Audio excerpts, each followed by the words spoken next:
मित्रांनो, हे आहे गाणगापूर दत्त मंदिर, दत्तगुरूंचे स्थान. गाणगापूर हे कर्नाटकामध्ये येतं.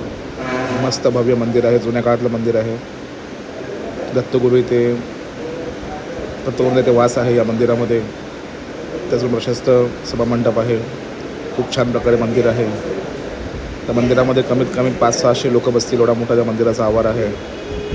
आणि खूप छान प्रकारे या मंदिराची रचना केलेली आहे. मित्रांनो, दर्शन घेतलं आणि प्रदक्षिणा मारली मंदिराला. प्रदक्षिणा मारून आम्ही आत दत्तगुरूंचं दर्शन घेतलं. तुम्ही बघू शकता दत्तगुरूंची मूर्ती. बरीचशी गर्दी होती, बरेच लोक आले होते दर्शन घ्यायला. त्याप्रमाणे आपण दर्शन घेतलं दत्तगुरूंचं. दर्शन घेऊन मी दत्तगुरूंचा एक फोटो काढलेला आहे. तुम्ही बघू शकता. आतमध्ये अलाउड नाही आहे आतमध्ये फोटो काढणं, तरी पण मी आतमध्ये जाऊन फोटो काढलेला आहे. तुम्हाला त्या ब्लॉगमध्ये मला फोटो बघायला मिळेल दत्तगुरूंचा.